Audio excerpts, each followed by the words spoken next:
Good afternoon and welcome everyone to what is one of the biggest and most important days of the year for us here at the UCLA Center for Health Policy Research. It's the California Health Interview Survey annual data release. My name is Ninez Ponce and I am the director of the UCLA Center for Health Policy Research and professor and Wasserman Endowed Chair in the Department of Health Policy and Management at the UCLA Fielding School of Public Health. As a land-grant institution, we would like to begin by acknowledging the Gabrielino Tongva peoples as the traditional land caretakers of Tovaangar, that is, the Los Angeles Basin and South Channel Islands. Since 2001, the California Health Interview Survey, which many of you know fondly as CHIS, has collected data and revealed patterns and trends about the public health of California's diverse population. Each year, more than 20,000 California households participate in the survey, and their answers have informed legislation, policy, resource distribution, advocacy, journalism, and research. As we get ready to present the newest data, I am thrilled to say that the work shall, of course, continue. We're going to continue asking the probing questions about health, healthcare, access to care, health disparities, and the social drivers of health. We're going to continue generating data that's both securely protected and widely available, largely free of charge to researchers, lawmakers, public health practitioners, advocates, scholars, clinicians, reporters, students, and the public. And we're going to continue to serve as enthusiastic role models and guides to people in California and around the country who are interested in expanding their work on public health data in service to their neighborhoods and their communities. Joining me today to present findings from the 2024 CHIS survey will be Todd Hughes, Director of the CHIS, and Dr. Alex Bates, CHIS Senior Data Analyst. As a reminder, today's webinar is being recorded and will be posted to our YouTube channel in the coming weeks. If you would like a copy of our slides, please email our communications department at healthpolicy@ucla.edu. The data we'll be sharing with you this afternoon are some of the key findings from the 2024 CHIS. And on Thursday, October 30th, we'll have even more CHIS for you. For people who want to learn how they can leverage the power of the data, and it's, get this, 24 million plus different estimates that can be explored in Ask CHIS, our web query system. We're offering a CHIS data user training, Thursday, October 30th. This training is free, open to all. You don't need to be a data expert or a researcher. The registration link will be posted in the chat. And if you're using CHIS in your research, publications, dashboards, news, stories, advocacy, in your teaching, please let us know. We really love to hear about all the different ways our data and survey are being used and cited in classrooms, in newsrooms, courtrooms, boardrooms, and Zoom rooms across the state and country. And new surveys like the Arkansas Health Survey that are filling in critical information gaps. We'd love to hear that. We are so passionate about what we do, and it really brings us so much joy and energizes us when we hear from you. You can always email us at healthpolicy@ucla.edu, and we'll put that in chat. Thank you once again for joining us today. So let's begin. Let's begin our webinar, and I'm starting us off. What is CHIS? CHIS stands as the nation's largest state health survey and is widely considered the most comprehensive source of health information on Californians. It gathers an incredibly broad and comprehensive range of health topics, making it essential for policymakers, researchers, and advocates. CHIS is a collaborative project. Our work is made possible through funding from a wide array of sources, including state health agencies, California and national foundations, and other generous organizations. Now let's quickly look at the breadth of the data collected. CHIS offers deep insights into a multitude of areas, including health status and health conditions such as chronic diseases, but it also covers critical areas like mental health and oral health, which are often overlooked in smaller surveys. What's more, the survey is a core resource for understanding the health system itself, collecting detailed information on health insurance status, access to and use of healthcare, and the vital role of health behaviors, and even employment and health outcomes. And of course, it captures essential respondent characteristics to allow for analysis across different demographic groups. So each year, at the end of the year, our fabulous comms team puts together a CHIS Making an Impact report. This is a snapshot of our CHIS Making an Impact report in 2024, but highlighting features of the CHIS 2023 data. It has a QR code. So if you like, you can look at the QR code, but do stay tuned for the next report on CHIS Making an Impact 2025 using today's release 2024 data. This will be released end of the year, beginning of 2026. In short, CHIS impacts policy and public awareness through 5 key pathways, and perhaps even more, providing access to data tools, informing legislation and advocacy, driving journal articles and publications, and influencing public discourse via media coverage and seminars and events. So how is CHIS done? The data we used from the California Health Interview Survey is built on a careful multi-level design. We structure the interviews to capture the data from different groups within the same household. Specifically, the survey process includes a screener interview to determine eligibility. First and foremost, you have to be a California resident.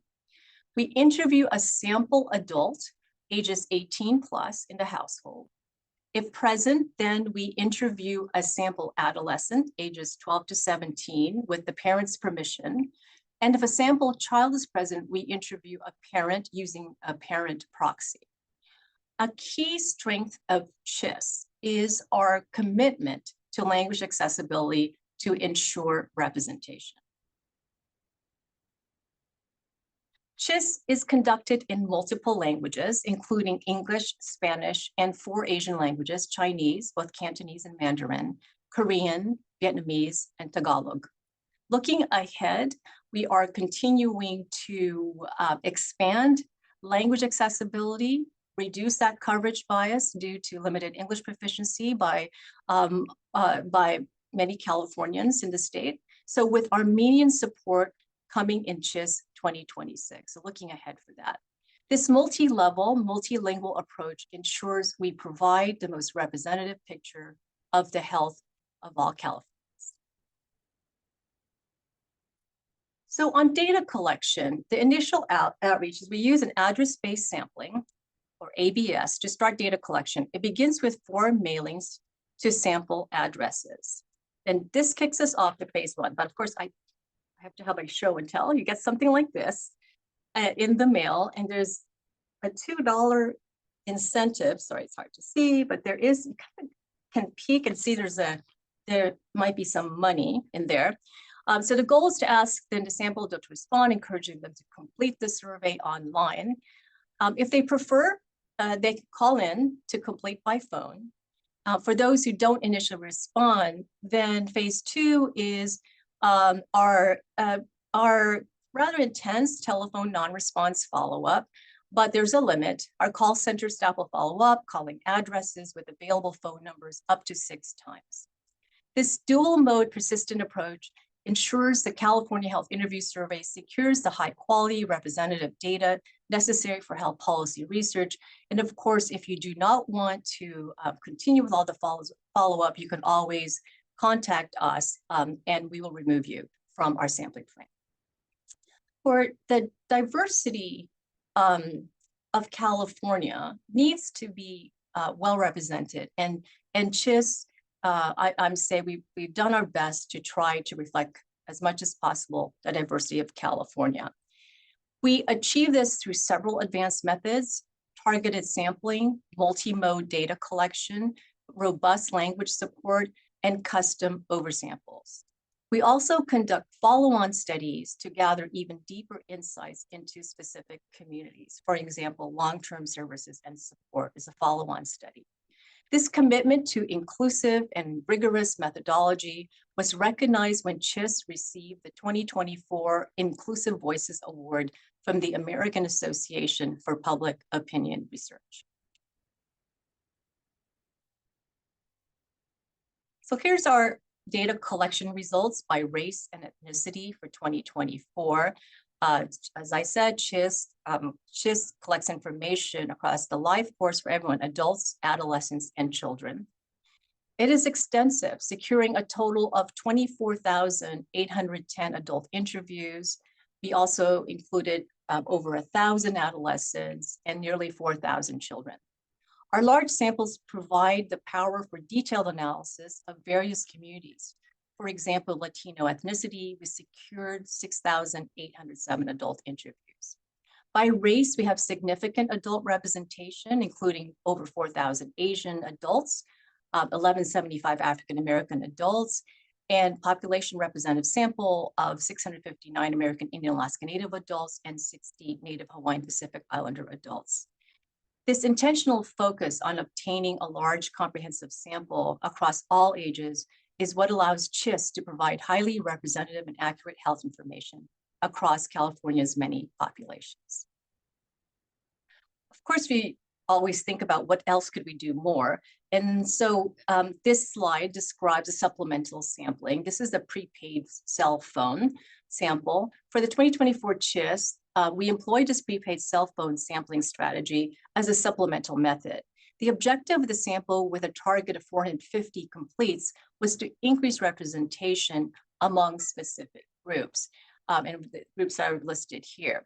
We particularly target respondents who are young, 18 to 24, Hispanic or Latinx, and Black or African American populations. And finally, it helped capture individuals who prefer to take the survey in one of the non-English languages offered.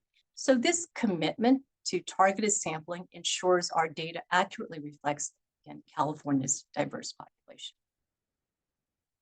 To ensure our data has the statistical power needed for fine-grained analysis, we use other oversamples. So we use a statewide 10% general oversample in our address-based sample, which increases the statistical power of all estimates. We also conduct targeted oversamples, including a focus on San Diego County Health and Human Services, the San Diego Health Districts. And then crucially, we use an American Indian Alaska Native oversample in Northern California to ensure better representation for these populations. So these methods guarantee that the CHIS data is as detailed and representative as possible for California's diverse population. Next. How much of CHIS 2024 data is now available? The AskCHIS system now includes 608 total variables topics for the 2024 data release. I believe that just went live at 11 o'clock today. We can use these variables for cross-tabulations and examine them across 66 different geographic areas. This results in over 24 million different CHIS estimates. That's like the population of Florida. 24 million CHIS estimates available for exploration. Plus, detailed researchers can access 1501 variables in the public use files.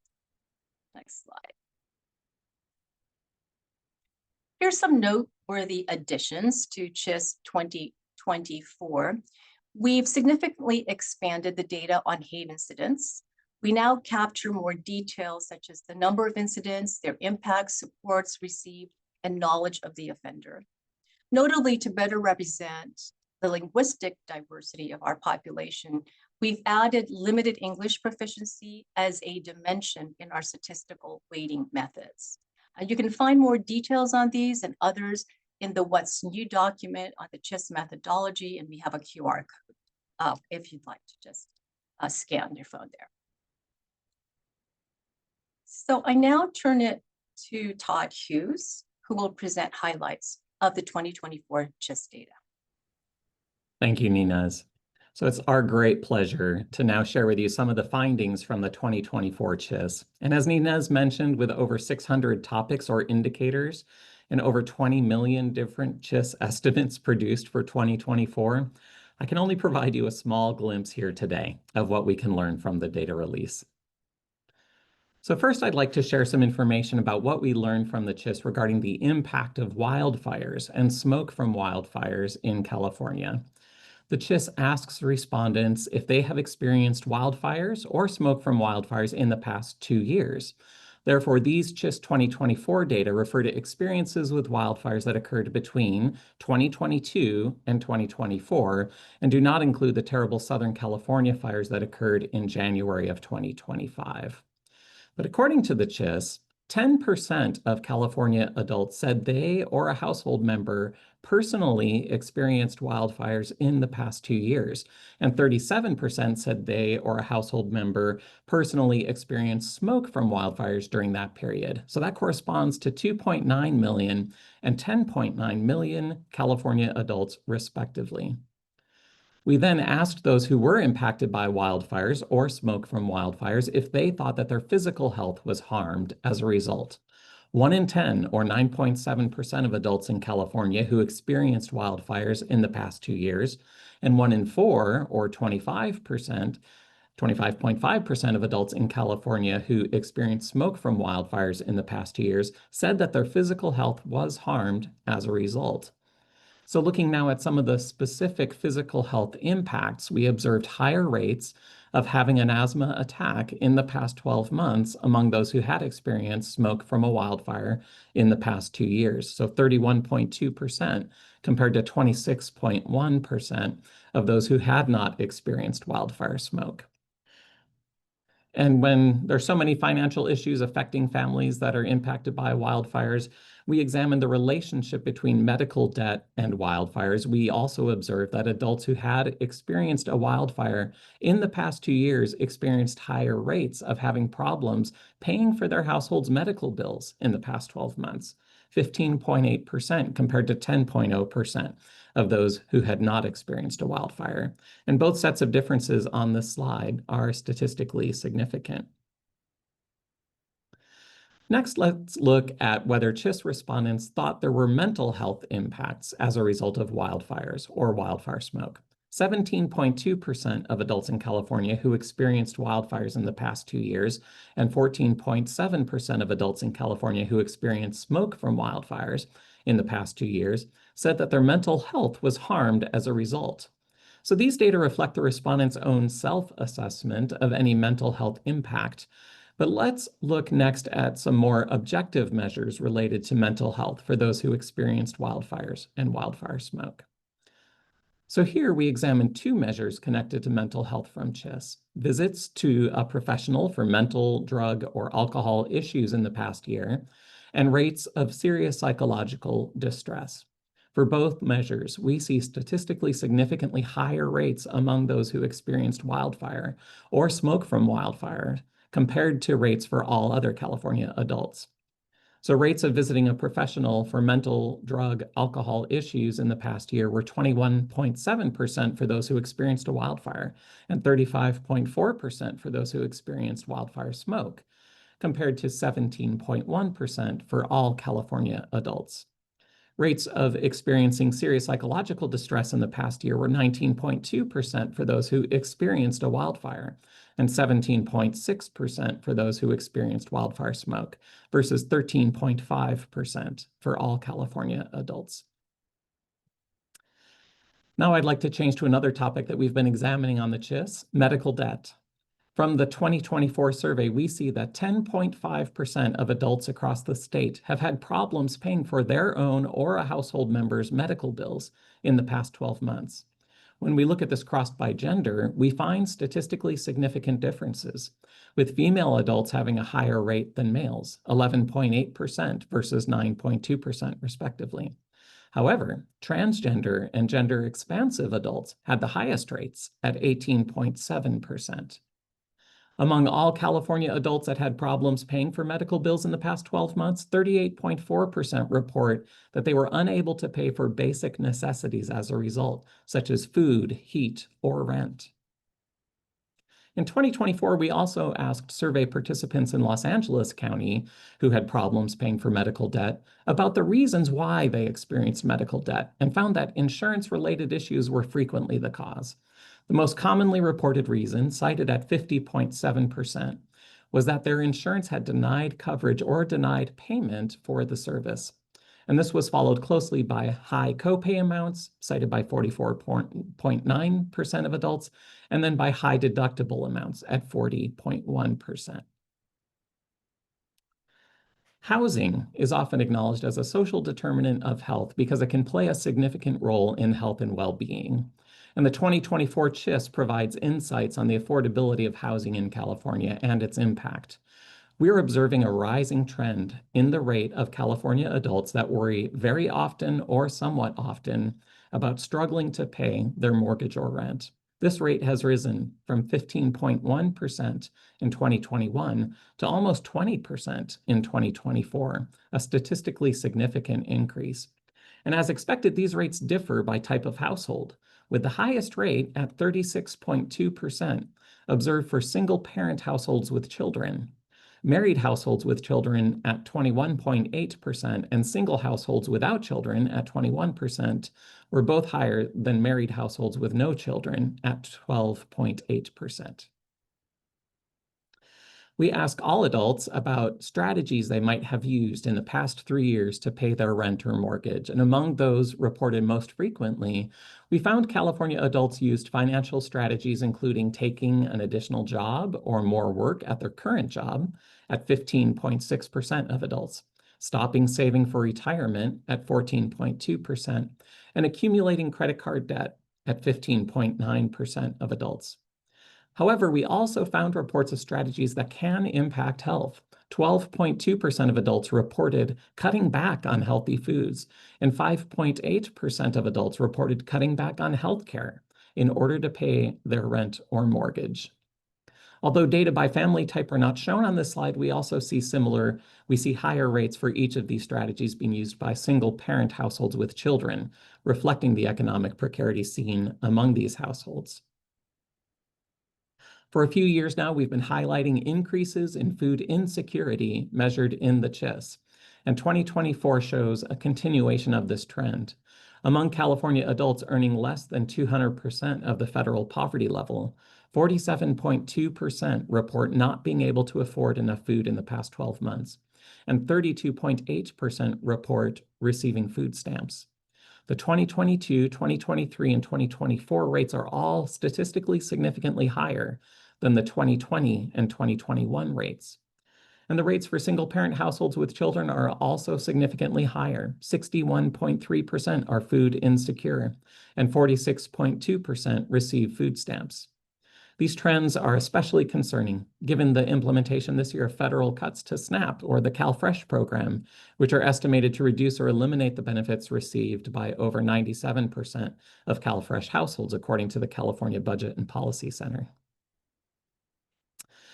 Next, let's examine some data on delays in receiving medical care. In 2024, 15.4% of Californians had to delay or forego medical care they needed in the past 12 months, and half of them did not ever receive the care that they needed. 1 in 4, or 24.8% of them, cited cost, lack of insurance, or other insurance-related reasons as the main reason why they delayed or had foregone this necessary care. And this slide provides data for several ways in which California adults may delay receiving care, such as delaying filling a prescription, not filling a necessary prescription, delaying receiving medical care, not receiving necessary medical care, delaying any type of care, pharmaceutical or medical, or not receiving any type of necessary care, pharmaceutical or medical. And although the rates for these measures for all California adults are concerning, it is even more concerning when we examine the rates for those who identify as non-binary, or more broadly for all those with a transgender or gender expansive identity. Non-binary, transgender, and gender-expansive adults are at least twice as likely as other California adults to delay or forego necessary prescriptions or medical care. For example, 12.4% of California adults did not get necessary medical or pharmaceutical care, but that rate is 31.5% among those who identify as non-binary and 29.5% among all transgender and gender-expansive adults. We continue our efforts to measure gender identity on the CHIS with the support of private funders. Additional enhancements this year include these new estimates of detailed subgroups within the transgender or gender-expansive population of California. Based on the 2024 CHIS, we estimate that approximately 394,000 Californians identify with a transgender or gender-expansive identity. 69,000 of them identify as male or female transgender. That is, they identify now as male and were assigned female on their original birth certificate, or they identify now as female and were assigned male on their original birth certificate. The largest subgroup, though, is those that identify as non-binary. Nearly 7 in 10 transgender or gender-expansive Californians, or 273,000 people, identify as non-binary. 52,000 Californians fall into the group of other gender expansive, which includes those that identify as transgender, agender, and other gender expansive identities that do not fall under the non-binary umbrella. Now, going back to the earlier issue of delays in care and challenges in accessing care, this slide examines the relationship between several CHIS measures regarding access to care and disability status. For each of the indicators presented in the table here, adults in California with a disability due to a physical, mental, or emotional condition were more likely than others to experience challenges in accessing medical care or had medical debt. The rates of delaying or not receiving medical care in the past 12 months, having insurance not accepted by a general doctor in the past year, and ever having problems paying for their own or household members' medical bills in the past 12 months were all approximately twice as high for those with a disability compared to those without a disability. Differences in the rates for adults with a disability versus those without a disability were not as large for experiencing difficulty in finding specialty care or being unable to pay for basic necessities due to medical bills, but these differences are still noteworthy and are statistically significant.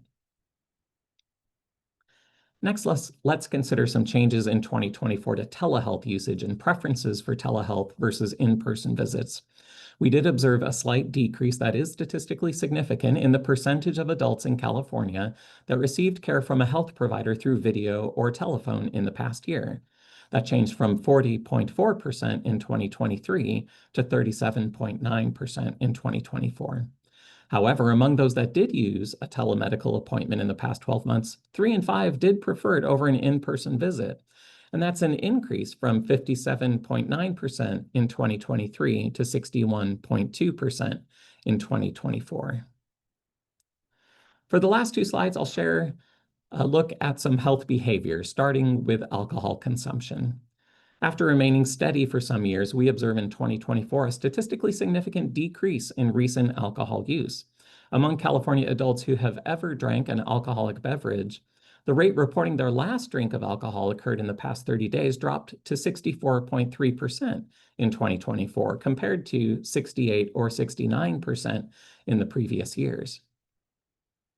Similarly, we also observed some statistically significant decreases in marijuana use in 2024 compared to previous years. After remaining stable at around 34.5% for 3 years, in 2024, among adults that had ever tried marijuana, the percentage of those that had used marijuana in the past month dropped to 32.7%. Additionally, we see a declining trend in medical use of marijuana in recent years. Among recent marijuana users, the rate of those who said that at least some of their marijuana use was recommended by a doctor or healthcare provider has dropped each year, from 14.4% in 2021 to 8.5% in 2024. The rates in 2023 and 2024 are both statistically significantly lower than in 2021 and 2022. Now, as a first-time presenter in one of our data release webinars, it is my pleasure to introduce Dr. Alex Bates, who recently joined our CHIS team as a senior data analyst. He has co-authored with Dr. Sue Babby a new fact sheet released today on hate acts in California using data from the 2024 CHIS, and he will now share some key findings from this publication. Alex? Thanks, Todd. You can go to the next slide whenever you... Hi, everyone. Before diving into the findings, I want to briefly go over a few key points on this slide. We define hate acts as events motivated by bias against people based on their identities, characteristics, or beliefs. These acts can include both hate crimes, like physical violence, and non-criminal events, like verbal abuse or cyberbullying. Between 2015 and 2024, the California Department of Justice reported a 142% increase in hate crimes reported to law enforcement. But we know the true extent of hate acts in California is likely much greater. So, in 2023, the California Civil Rights Department partnered with CHIS to begin asking about hate experiences. In both 2023 and 2024, CHIS asked respondents whether they had experienced or witnessed an act of hate in the past year, what type of act it was, where it occurred, and why they believed they, or the person they saw, were targeted. These next few slides, as well as the accompanying fact sheet, present new estimates from CHIS 2024 on how many Californians experienced or witnessed hate incidents in the past year. Two final points before we jump into the data. First, all estimates are based on a person's experiences in the past 12 months. Since CHIS 2024 was administered throughout the year, the past year could mean any time between early 2023 and late 2024, depending on when the person was surveyed. Second, whether an event counted as a hate act depended on the person's perception that they were targeted or witnessed someone else being targeted because of their identity, characteristics, or beliefs. Next slide, please. So now on to the overall or statewide estimates, as well as separate estimates for adults and adolescents or those aged 12 to 17. We'll start on the left side of this chart with the estimates of those who experienced acts of hate in the past year. Among Californians 12 and older, 9% or 3.1 million people experienced hate incidents in the past year, which is significantly higher than the 8% or 2.6 million people who indicated the same in 2023. 9% of adults in 2024 experienced acts of hate in the past year, significantly higher than the 7% from 2023. Although the prevalence of experiencing hate incidents among adolescents increased from 15% in 2023 to 17% in 2024, this difference was not statistically significant, likely due to the smaller sample size for adolescents, which resulted in higher variability.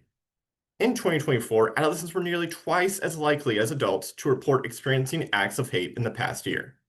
Now moving on to the right side of this chart. In 2024, approximately 15% of Californians 12 and older, or 4.8 million people, witnessed hate incidents in the past year, which is similar to the estimate from 2023. This is equivalent to more than 1 in every 7 Californians 12 and older witnessing acts of hate in the past year.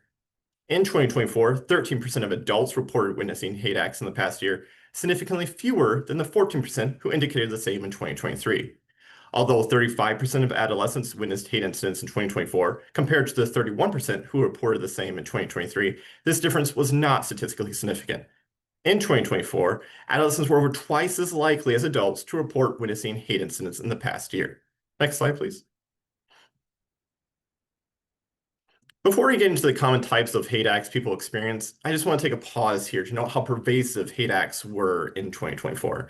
About 1 in every 11 Californians 12 and older experienced hate incidents in the past year.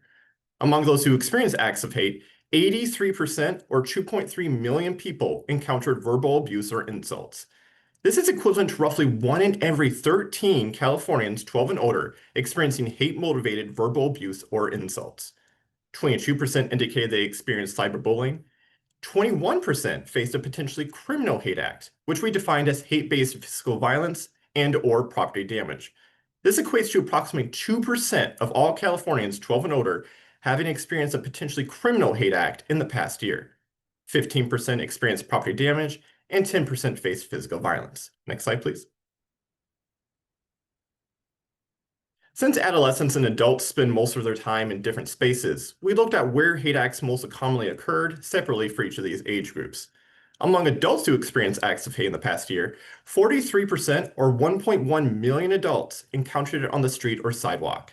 35% encountered it at a business, such as a gas station or store, 24% faced it in the workplace, and 24% encountered it at home. For adolescents to experience hate incidents the past year, more than 4 in 5, or 83%, encountered it at school. 29% experienced it online, 20% encountered it on the street or sidewalk, and 20% experienced it at home. Next slide, please. In terms of reasons why victims believe they were targeted for acts of hate, 55%, or approximately 1.7 million people, said that it was due to their race or skin color. This is equivalent to roughly 1 in every 20 Californians 12 and older experiencing hate incidents because of their race or skin color. 21% reported it was due to their ancestry, origin, or language. 17% said it was because of their gender or sex, including their gender identity. 15% said it was due to their sexual orientation. 13% reported it was because of their age. 12% said it was because of their religion. And 7% said it was because of their disability status. Notably, we found that 40% believed they were targeted because of multiple identities they held. Next slide, please. So what are the implications of these findings? First, the 2024 CHIS data indicates that approximately 1 in every 11 Californians, 12 and older, directly experienced acts of hate in the past year, with more than 1 in every 7 having witnessed acts of hate during that period. Second, the data shows that the hate in California is often multifaceted and intersectional, with 40% of victims being targeted based on multiple aspects of their identities.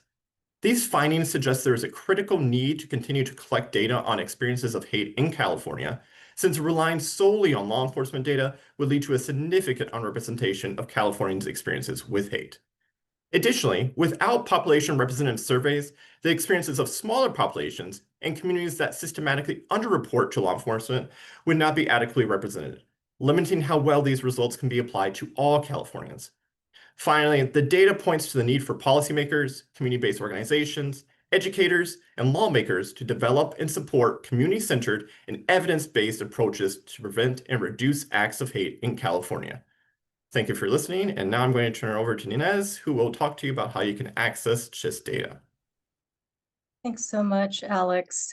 Very sobering estimates that you just presented.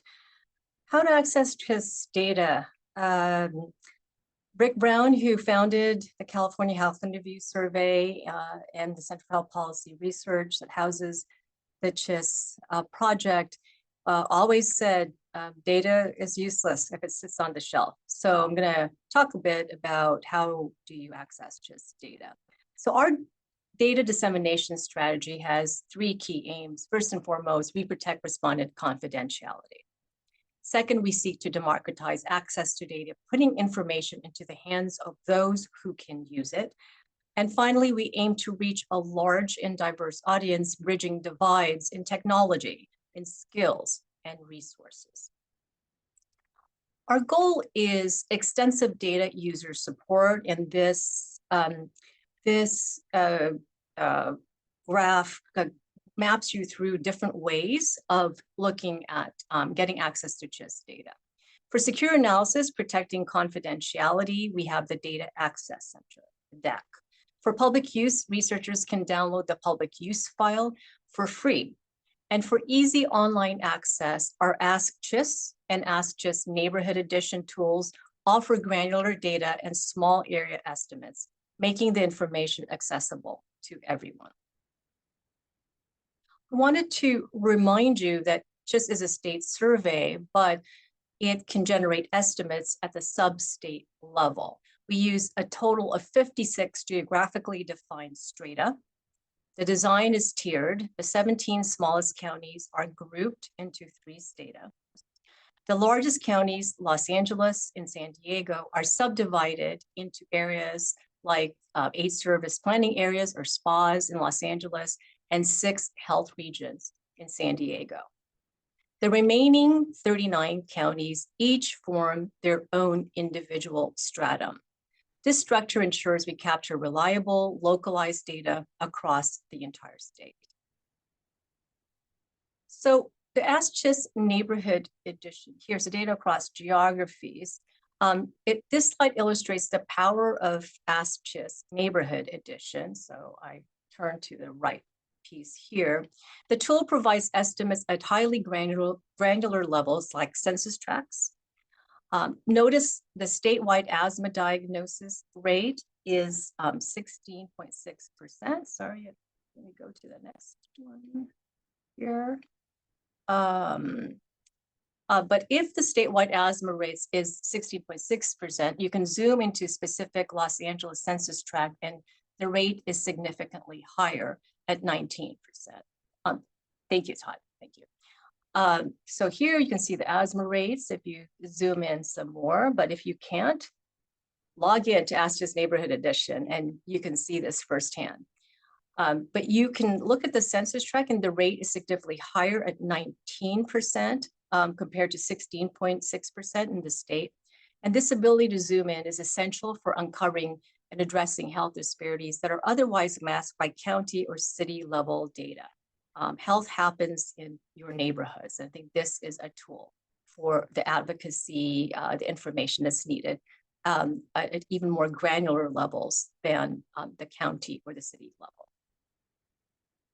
So for CHIS data user training, we have these tools, and they, at first contact, you will need some guidance. So we do provide a full training library to help you use our data.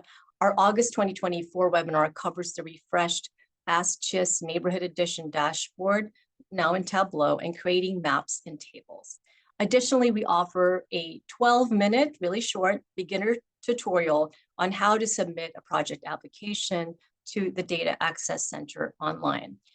Find all these and other tutorials on our websites, and don't forget to sign up for our next training webinar on October 30th.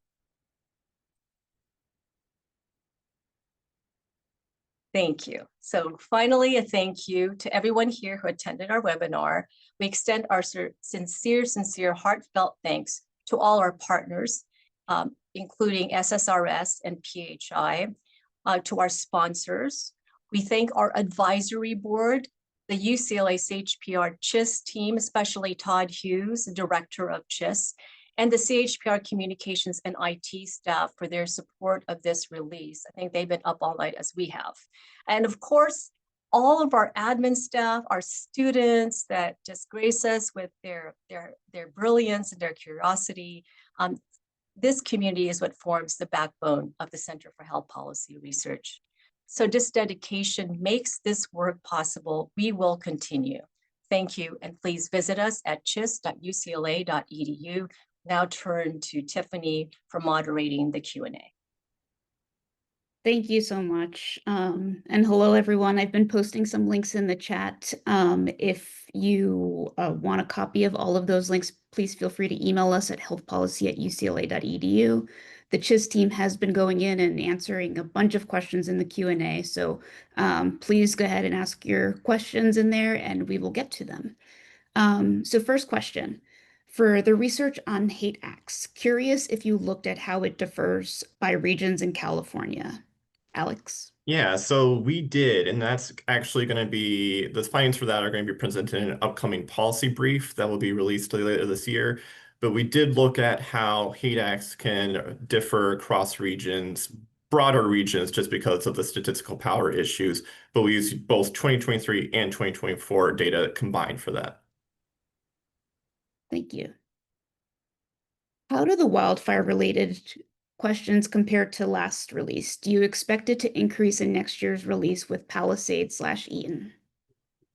Yeah, thank you for that question. I think, first of all, let me acknowledge we don't summarize here any comparisons to previous years' CHIS data. And we did question a little bit whether we ought to highlight this year's data because we knew that the 2025 data with, such a serious impact from the Palisades and Eaton fires, would likely have an even more significant impact in the data.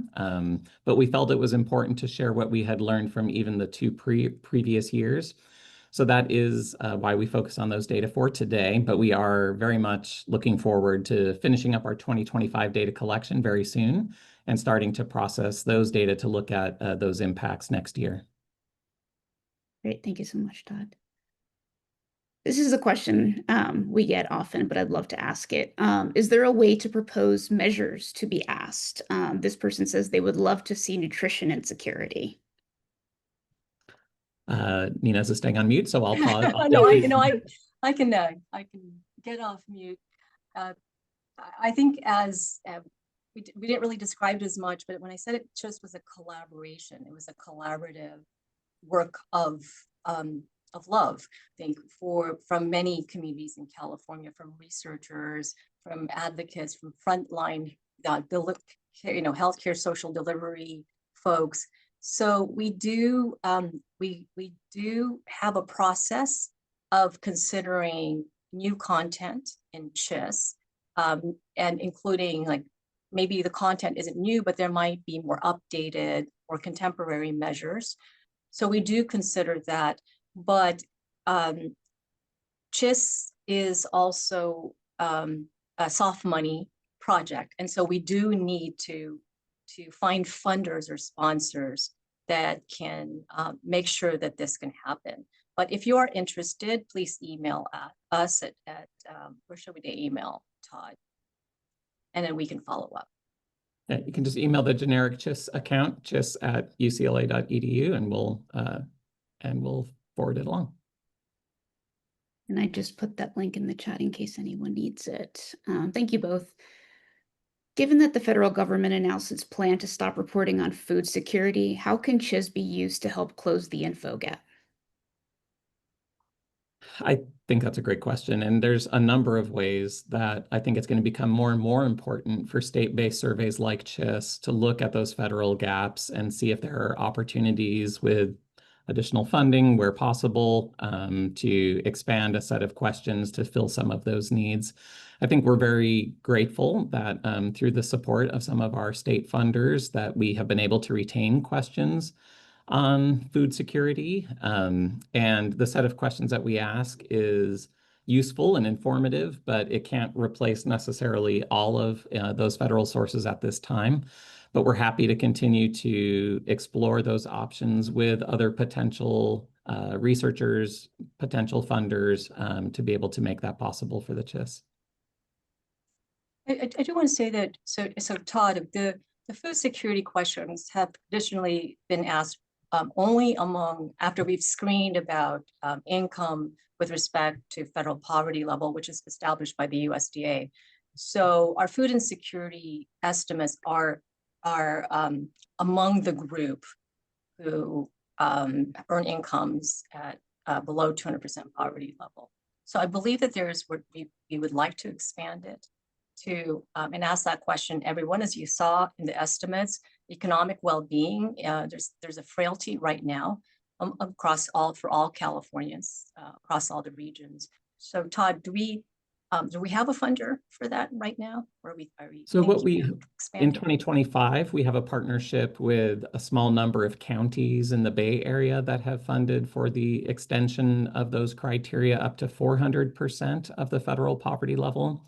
And that kind of flexibility is something that the CHIS is able to do pretty responsively. So, if there are local counties or other health departments, city health departments that are interested in expanding those criteria, even for just their local area, we're happy to work with you on that. Thank you. Do you ever plan to share your methodology with other states to encourage them to do similar work? Yes. I like that question. I think Todd does too. He's smiling. Well, I'll start then Todd can talk about specifics. We at the Center for Health Policy Research, we also lead a Data Equity Center, and through this Data Equity Center, we are working with other states, or we're hoping to continue the work. Perhaps even more formally, we just received a Robert Wood Johnson Foundation grant to continue to work with states to work with their data equity plans, which of course data equity is data quality. So we are we're very keen on working with other states. In fact, I'm not sure who from Arkansas is here. We were so excited to hear about the Arkansas State Survey.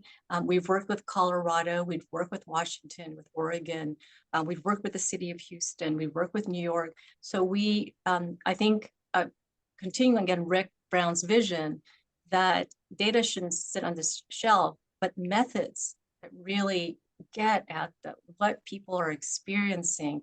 The latest and most rigorous methods should also not sit on the shelf. So we do want to democratize not just the data, but the knowledge in producing population-based data. Todd, what do you think? I absolutely agree. And I'll just add, Hennepin County, Minnesota is another one that we've had some close interactions with in the past as well, and as they work to implement their programs. Thank you. We will also be announcing an information session for what Ninez was talking about for the Data Equity Center in the next week or so. So if you are not following us and not subscribed to our listserv, you can email us at healthpolicy@ucla.edu and we will get that information to you. Does CHIS report qualitative data, additional context, or participant verbatims not captured in the survey? So I think there's maybe two approaches to that question that might be merged into one, and I'll try to answer them separately. So first of all, as far as like the write-in responses that get captured in the survey, we primarily focus on coding them into sets of categories so that they can be analyzed more quantitatively. But there are opportunities to partner with CHIS in collecting more detailed qualitative data after a CHIS interview. So for example, last year in 2024, we had in partnership with the California Civil Rights Department, a study connected to hate incidents where we had, we recontacted some of those who reported that they did experience hate incidents, and we invited them to participate in a qualitative interview where we collected details and had a conversation with them about their experiences and the impacts and the needs and the unmet needs that came from that. And we have a great report on that will be released likely in December, so stay tuned for that, as well as some additional work that Alex is actively underway with in additional quantitative analysis on our hate incidents data. But so there are opportunities for that kind of collaboration with CHIS to conduct follow-on qualitative work as well. Thank you, Todd. On the topic of hate incidents, are there any ethnic or racial groups that stood out to you in relation to hate acts or access to healthcare? I know we did not present that data at this moment, but yeah, I can touch on the hate acts part of things. I don't want to get too far ahead and spoil the policy brief that's coming out, but that policy brief will look at different racial and ethnic groups. And because some of these really historically underrepresented populations are so small, we pull both 2023 and 2024 data to allow for a more robust analysis. But I can say, just like right off the top of my head, that Black and African American and Californians, they experienced significantly higher rates of hate in 2024 at 16% compared to 9% who didn't identify as such. And you kind of see similar patterns when you pull the data, but really just look for that policy brief that's coming out because it will go way more into detail for all that. Thank you, Alex. And that will be coming out in December. Again, if you're not subscribed, please email us and we will get you on that list. Do you anticipate federal regulations and limitations on public assistance programs to impact your data collection and methodology, particularly in regards to survey household participation? Yes, we absolutely do. And Ninez, I'm sure will want to add to what I share initially. Let me start by saying that in 2025, we've noticed a substantial increase in the challenge of collecting data from CHIS survey respondents across the state. We've especially noticed challenges in obtaining cooperation among our Spanish-speaking respondents. And we have explored whether that's an issue that's just unique to CHIS this year. Is it just unique to California? And in reaching out to some of our other data collection partners across the country, we've seen this is a broader issue that is happening across the country and across programs. And so, yes, we feel like that is definitely something that The differences in federal regulations are certainly causing some challenges for us to collect data. And I believe Ninez had some recent work released about public assistance programs in connection with participation and potential chilling effects as well. But Ninez, is there anything more you'd like to say on that? I was answering chat. So what we've done some work with previously on when the public charge rules were affecting, besides the cash benefits, the non-cash benefits that were, Medicaid, Section 8 housing, and SNAP. And so we did see that there was a chilling effect with just even like hearing that there could be more restrictions. So we do see that. There are some researchers that are at the center that are, or some of you out there who have reached out to us to help with modeling and predicting, what could be the actual effect of the decline in public program participation. Certainly the climate makes a difference, how welcoming the climate is, not just the federal, but even like within across our 58 counties, how welcoming a climate is safe for immigrant Californians differs. And that's came actually out of a project called the Rights Study, which is a follow-on study that was led by Steve Wallace, the late Steve Wallace. So it's participation has gone down in one sense in terms of survey participation. Why we started adding the limited English proficiency dimension in our weights, because I think across Todd and Alex, you're the survey researchers, I believe across a lot of the surveys there has been decline in immigrant Latino populations for surveys. So it is I think a survey artifact of what's happening with the population, but we are trying to monitor that and also come up with some methodological ways that we can address that. And then on the policy side, then look at use the tools like CHIS, but also we have something called CalSim at the UCLA Center for Health Policy Research. That's a microsimulation model to help with predicting what this chilling effect, a real effect, could be. Again, our purpose is to try to get the best data and best modeling and research possible to provide data tools for decision making in California. Thank you. Can you briefly share how CHIS is representative of the adolescent and child populations in California? And then we had a similar question about ages 65 plus. Sure. So the original design of the CHIS was intended to be able to produce stable estimates for adults at the sampling strata level, those generally county level that Ninez showed on the map on her slide earlier. Each year, direct estimates, stable for adults and major race groups down to those levels.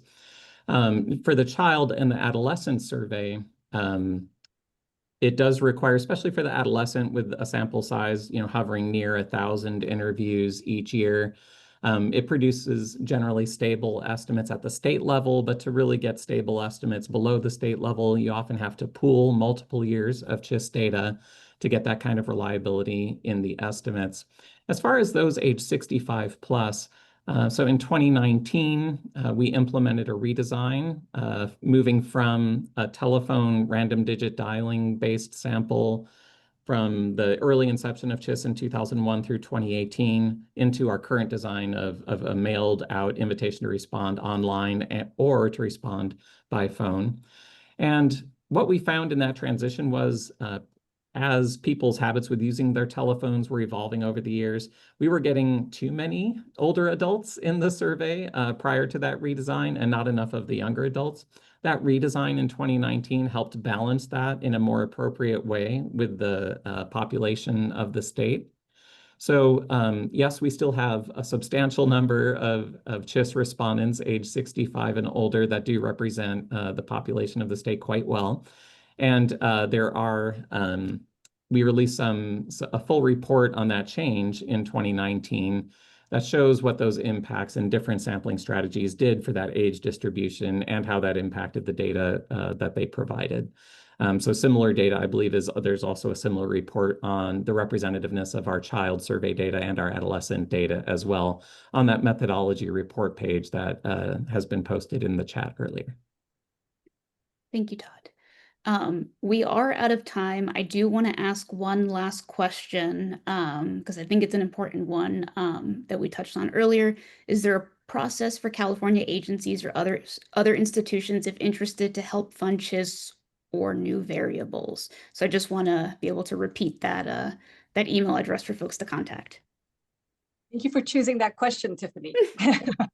And for all the other questions too, I think we should save it so you can reach out to us if you want an answer that we can't get to today. There is a process, and it usually starts with an email to, again, the general CHIS or to me and Ponce at ucla.edu or Todd Hughes. But some of our new funders, for example, the California Civil Rights Department that funded the hate incidents, started with some connections with the Williams Institute here at UCLA, and just the connections of, they were using CHIS data for a lot of our work on SOGI measurements, sexual orientation, gender identity. And then I think as folks move on to their next desk job, they remember us and so suggest like ways how we can collaborate. So we are very open for collaboration, and it starts with an email and starts with your attention for attending this today. Thank you so much. We are out of time. Once again, I just want to thank everyone for attending the CHIS data release. Please check out our website for the press release and any additional details. If you have questions, you can email us at healthpolicy@ucla.edu. We will be posting this recording on YouTube in the coming weeks, as well as our website. So feel free to reach out to us and we can send the link. Once again, just thank you to everyone for attending. Any last words, Ninez or Todd? I want to thank Tiffany Lopes, our showrunner, the Director of Communications for the UCLA Center for Health Policy Research. I said some of us were up all night with us, but I think she was up several nights for this. So thank you, Tiffany. My pleasure. Thank you, everyone. We will see you again soon. Thank you.